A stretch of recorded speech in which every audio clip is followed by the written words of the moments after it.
productivity hack you need if you have fibromyalgia. Hi, I am Melissa from melissaversusfibromyalgia.com and founder of Yoga for the Chronic Life, and very busy person. I've got 4 small children, a business, a blog, a podcast, a YouTube channel, and a part-time job when I'm not on maternity leave. And I want to share with you how I do it. So let's get into it. So, your guide to microtasking. Yes, that is the productivity hack you need today. And that is how I am a business owning, chronic illness thriving mama to 4 children under 8 years old. So how do you get things done when you're already really busy, really tired, in pain, and only have pockets of time? Microtasking. So microtasking is my use of pacing in the productivity world. So the concept of pacing is really important for someone with chronic illness, especially when we've got chronic pain and fatigue, right? Pacing is so important to helping us manage the energy we have and create more. So it simply means to use our energy and abilities wisely. It's a big concept, and there are entire courses helping people with chronic illness to understand and achieve. And I've done some training on it before, and I'll provide links for you wherever you are consuming this. So as a person who uses pacing in many areas of my life and who had a chronic illness before I even had children, it's really no wonder I apply the concepts now. So it means having a good overall balance of work-rest ratios according to your symptom levels. It helps maintain better health, less symptoms, and avoids that boom-bust cycle we get into. So I have about 60 to 70% of a normal energy level and a wonky charging capability. So I get about 6 to 7 good productive hours in the day if I'm wise about how I allot them. Now I know not everyone is the same. Some people have more and some people have less. But this is where microtasking comes in, and also where it applies to people without chronic illness as well. But by cleverly changing up tasks, taking a rest break after lunch, and many other self-care measures, I manage all the things that I've told you about. So how do you do this? Microtasking. So you take your goals, you break them down into key objectives, and you break those down into micro tasks. So for example, I'm a writer and a content creator, but I'm a mama first. So I've created systems for how I get content, create content and then get it published. And I use micro tasks around my children. So for example, I take my pockets of time, particularly 10 o'clock in the morning. So I get the kids occupied with educational activities and the baby is napping. And then I quickly do whatever's on my micro task list. So my master to-do list is in Asana, and I assign myself activities each day. And I give myself about 30 minutes on the computer to complete 1 or 2 of those tasks. So sometimes it's scheduling a newsletter, sometimes it's creating a video or a podcast.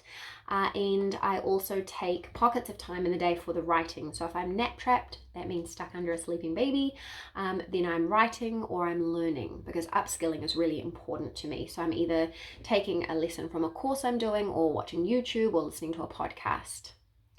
And now if my husband takes the kids out and I have some time to myself, I know exactly what I need to do because my microtask list is always ready.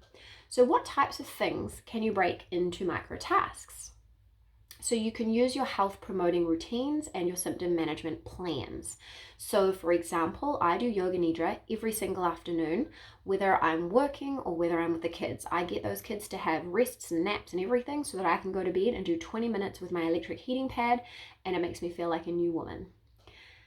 Now, household chores, yep, you can break those down into 10 or 15 minute increments. You can set a timer and say, okay, I'm going to do what I can in 10 or 15 minutes, or you can create a list of tasks you can do and assign them out, whichever works for you. Your businesses and hobbies, you can break those down into micro tasks. I have a guide for how to create an income with chronic illness and the paced guide to blogging, which helps break those down, and I'll link that for you. Learning. So I love to learn, but it has to fit into my schedule. So that might mean that I watch a YouTube video about how to design a graphic in Canva, or it might mean a lesson from an online course I'm taking from Transformation Academy. I'm doing the online learning course Revolution now. But there are many other ways to achieve it. And don't forget, consume, but then put into practice whatever you're learning online.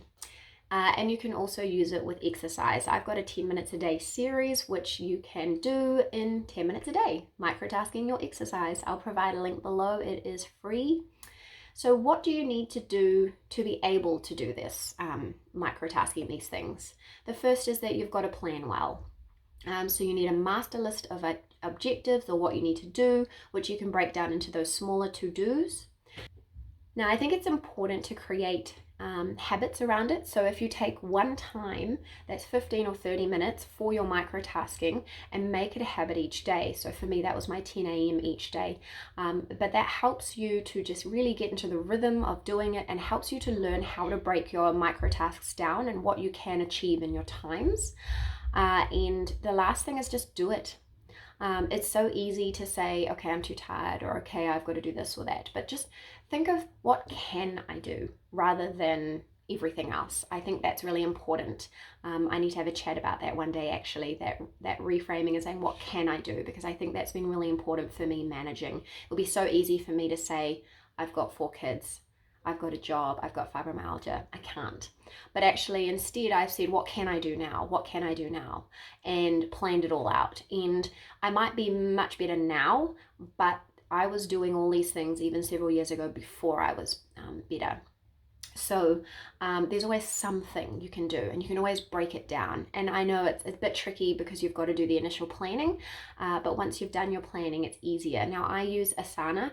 I hadn't planned to talk about this because I had just started using it, but it's really great because you have your project. So whatever it is, say it's content creation or whatever, and then within the project, you can break down the key things. So for example, we're using content creation, then you can have this podcast, this video, this blog, and then inside each one you can put a task, and make sure each task is a micro task, something you can do in an amount of time you'll have. And then you can assign those to a day. And so what I do at the beginning of each week is double check what my week is looking like with the kids and just move things around. So if it's too much in one day, I just drag it along. So there are some tasks that I drag along because you do have to prioritize. And so sometimes there's a task I wanted to do, but I just don't have the bandwidth to do it. So I just move it along later so it's not forgotten. But you don't have to do quite as much planning with some of the things. For example, the exercise, if you sign up to my free 10 minutes a day challenge, every 2 days you'll get an email into your inbox and then you can give it a go. So if you make your habit, say your time, say you want to do it at 10 a.m. or 6 p.m., just do that each day. And then it becomes a habit for you and you've got it set. Same with your household chores. Maybe you just say, okay, I'm going to do my microtasking in my kitchen today, in my bathroom that day. However that works. I break mine down, so I do the vacuuming every second day, and then Monday, Wednesday and Friday I have a key room that I work on. So Monday is the kitchen, but here's the secret there. It's not all on me. So the kitchen is the focus, but I do what I can, and then if my husband gets home and I'm like, dude, the kids were a nightmare and hardly anything was done, then we talk about which one of us is going to get what we want to get done, otherwise we let it slide. Anyway, this was my hopefully quick way of how to microtask, how to get things done, your best productivity hack for managing with fibromyalgia. Have you been doing this? Have you been doing this by accident because you're very good at pacing? Let me know your best tips. Let me know if you're going to try any of these things. And if you have any questions, come along and ask me a question. I'm on Instagram, Melissa N. Reynolds, and make sure that you keep in touch.